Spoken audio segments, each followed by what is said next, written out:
Man, so this is the question, really. Now, I just had a short recently I did that, you know what, you are better than what you're not as bad as you say you are, and you're not as good as you think you are.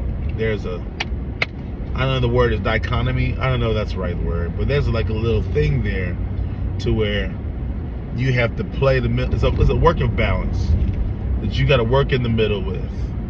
That you're not as bad as what you say you are, and you're not as. And for some, that's for people to the left in one room. People in the left of the room, you're not as bad as you say you are, because you always, homie, that's me.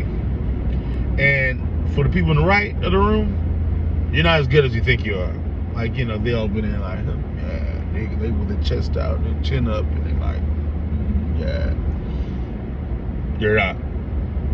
There's a delusion that both of them live in, or live around, or you know, that you have to live in. And it's all in the school of confidence that I'm talking about right now. I'm talking about confidence right now. And I'm reminded early this morning as I'm leading worship that I am in the deficit of confidence, and an understanding that I am the one in the left of the room. I'm the one who needs to be told that you are not as bad as you say you are.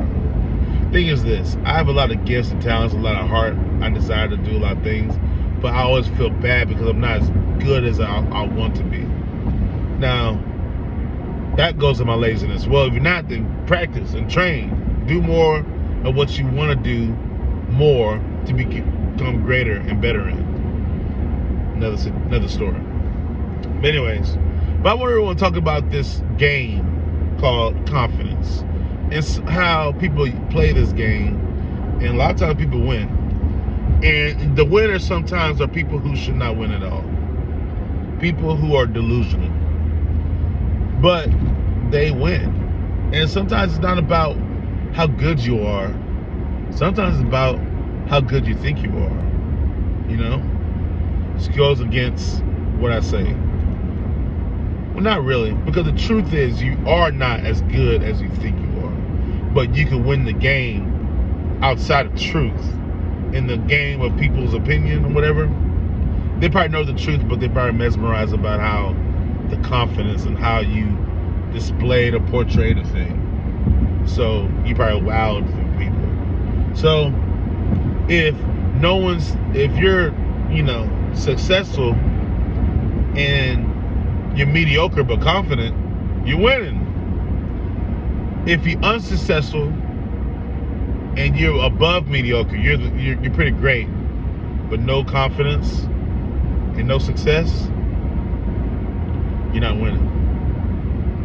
What school are you in? Are you the one that says, that thinks in their heart, you're the best there ever was, the best there is, and the best they're ever going to be? Or you're like me, the imposter. You probably are pretty good, but you feel like, oh my God, I'm not worthy. I feel like I'm not worthy, man. And I know that got a lot to do with my upbringing, like my, you know, my history or whatnot. You know, of rejection or something like that, and stuff like that. That plays into my personality, to where I don't trust or believe in myself. You're supposed to trust and believe in the God that's in you, but you have problems with that because you don't have a problem with God. He's good, but trusting Him inside a guy like me, who's below average, that's the part. And so,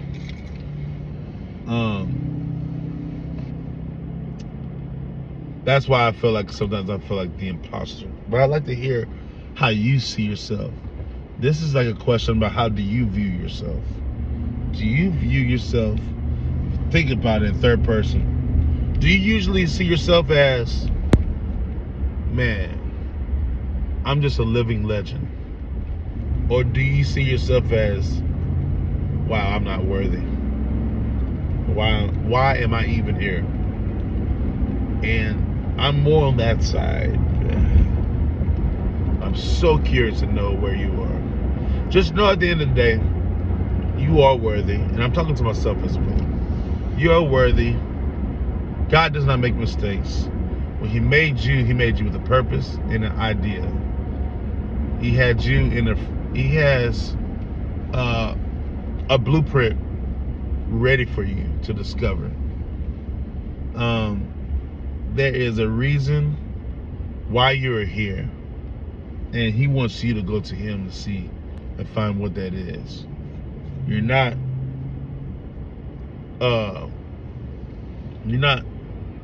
the bottom of the barrel, you know. You have value, and sometimes it takes me to tell you that you have value for you to understand it and see it, or for you to be in pursuit of understanding and knowing that value. And value doesn't come from me saying that you have value. You was made with value.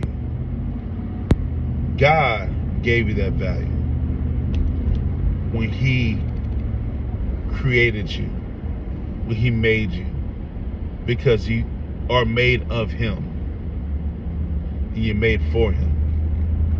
And God doesn't make trash, He makes treasure.